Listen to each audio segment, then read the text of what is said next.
NDA and CDS की notification इस बार अपने साथ बहुत सारे इश्यूज लेकर आई है। बच्चा बहुत ज्यादा परेशान है, फॉर्म भरते हुए इतने ज्यादा इश्यूज है, मतलब बच्चा पैनिक कर रहा है। अभी मैं अगर अपने फोन में भी चेक करूंगा, कम से कम मैं कई मतलब हजार बच्चों का मैं रिप्लाई कर चुका हूं, और ना जाने भी कितने ही पेंडिंग में पड़े हुए हैं। तो मैंने सोचा एक वीडियो बना के इस चीज को क्लियर करूं। जो मतलब बच्चों के मैसेज मेरे पास आ रखे हैं उसका रिप्लाई मैं कर दूंगा, बट एक बात को समझो। सबसे पहले तो एनडीए सीडीएस का फॉर्म जब चेंज हुआ है पूरा प्रोसेस, तो स्टेप बाय स्टेप आप प्लीज मेरी एक वीडियो को फॉलो कर लीजिए जो मैंने बनाई है, जिसमें मैंने एक एक चीज को एक्सप्लेन करा है। और जब तक आप उसको पूरा नहीं देख लोगे तब तक आप नहीं भर सकते हो फॉर्म अपना। तो प्लीज पहले वो फॉर्म वहां से पूरा भरिए, उसके बाद कोई इशू हो तो बात कीजिए, हर छोटी चीज के लिए बात ना कीजिए। अब बात आते हैं कि बहुत सारे इश्यूज अभी यूपीएससी के सर्वर में चल रहे हैं, जिनको मैंने यहाँ पे पेन डाउन करा है। मैं एक एक पे बात कर देता हूँ और उन सबके रिजोल्यूशन की बात कर लेता हूँ।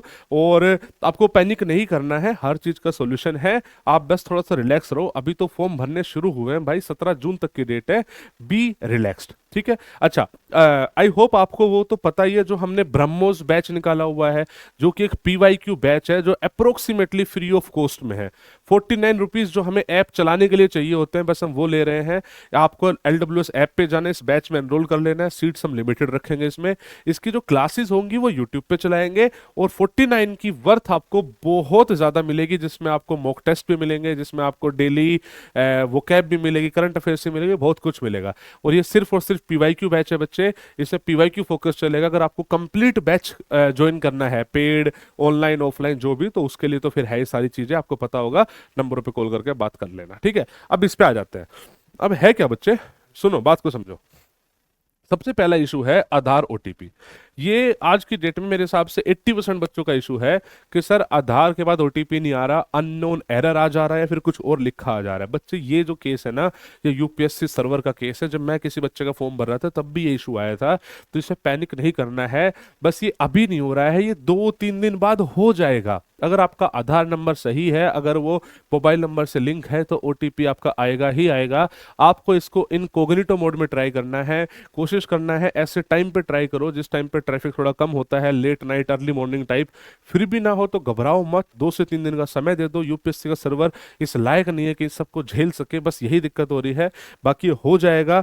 बहुत अगर आपके साथ ऐसा हो रहा है तो आप घबराओ मत, बहुत सारे बच्चों के साथ ऐसा हो रहा है, तो कोई दिक्कत वाली बात नहीं है। दूसरे इशू आ रहा है कास्ट का। बच्चा बोलता है कि सर मेरे पास स्टेट का सर्टिफिकेट है, मेरे पास कास्ट का सर्टिफिकेट नहीं है, क्या मैं जनरल से अप्लाई कर दूं? भाई साहब नुकसान है। अगर आपकी कैटेगरी है कोई, आप ओबीसी एससी एसटी कोई भी कैटेगरी से बिलोंग करते हो, ये यूपीएससी का रजिस्ट्रेशन वन टाइम है। अगर आपने यहाँ पे अभी जनरल भर दिया है, तो कल को जो यूपीएससी सिविल सर्विसेज दोगे या कोई और यूपीएससी एग्जाम दोगे, जहां पे रिजर्वेशन मिल रही होगी, आपको नहीं मिल पाएगी, बिकॉज यहाँ पे आपने जनरल से भर लिया होगा। तो चाचा जी इसका सोल्यूशन ये है कि प्लीज अपना कास्ट सर्टिफिकेट आप बनवाओ, और उसके बाद ही इस फॉर्म को अप्लाई करना। थोड़ी सी मिस्टेक ये रहेगी, यूपीएससी ने सारे जज्बात इस बार चेंज कर दिए, वरना तो मैं पहले ही 1 महीने पहले वीडियो बना के बता देता कि भाई प्लीज प्लीज आप पहले सर्टिफिकेट बनवा लो। बट अभी आप इस सर्टिफिकेट को बनवाओ, और जब ये बन जाए तब भी आप फॉर्म अप्लाई करो। और बाई चांस उस टाइम तक नहीं बन पाए, सपोज करो 17 तारीख है, तो 13-14 तारीख तक देख लो, बन जाए ठीक है, तो वरना फिर जनरल से अप्लाई करो, ठीक है। नेम वेरिएशन, बच्चा बोल रहा है सर मेरे आधार में नाम अलग है, मेरा मेट्रिकुलेशन सर्टिफिकेट में नाम अलग है, मैं कैसे ठीक कराऊं, क्या कराऊं? देखो, ठीक कराने का प्रोसेस आधार में इजी होता है, और वैसे भी जो आपका फॉर्म भरा जाएगा बच्चे, वो आपका क्लास 10th के सर्टिफिकेट के हिसाब से भरा जाएगा। क्लास 10th में जो आपका आपका नाम, आपके डेट ऑफ बर्थ, आपके माता पिता का नाम, वो सब इसके हिसाब से चलेगा। अब अगर कहीं और वेरिएशन तो वहां चेंज कराओ। आधार में चेंज कराना सबसे आसान होता है।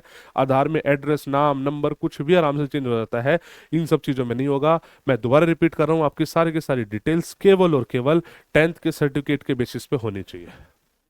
लॉगिन इश्यूज बहुत सारे बोल रहे हैं कि सर मैंने मेरा या तो मेरी मतलब पासवर्ड नहीं बन पा रहा है, या फिर सर मेरा बन गया तो लॉगिन हो गया था, फिर बाद में लॉग आउट हुआ और अब वो लॉगिन हो नहीं पा रहा है। इस टाइप के इश्यूज बहुत सारा बच्चा फेस कर रहा है। तो भाई साहब आप परेशान मत हो, वो अगेन सर्वर इशू है, वो ठीक हो जाएगा। 2 से 3 दिन का टाइम दे दो, जल्दबाजी करने कोई डेट नहीं, कोई जरूरत नहीं है। बाप का सर्वर इशू आ रहा है, बाकी सबका भी आ रहा है, सेंटर्स फुल नहीं होंगे इतनी आसानी से, डोंट वरी, ठीक है। तीसरा आता है कि बच्चा बोलता है सर जो सर्टिफिकेट हमें अपलोड करना है सब सीरियल नंबर का है। देखो, जो सर्टिफिकेट होता है कहीं ना कहीं उसके या तो ऊपर वाले कॉर्नर में या नीचे वाले कॉर्नर में एक न्यूमेरिकल नंबर लिखा होता है, जो उसका सीरियल नंबर लिखा होता है। ठीक है।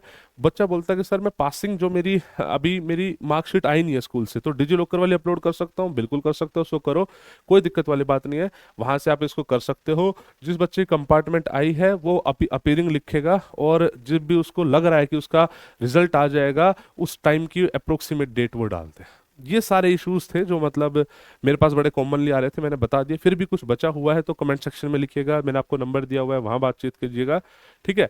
और बस इतना ही है। ब्रह्मोस बैच के बारे में मैंने बता दिया, LWS ऐप में जाके आप चेक कर लीजिएगा। जय हिंद, डोंट पैनिक।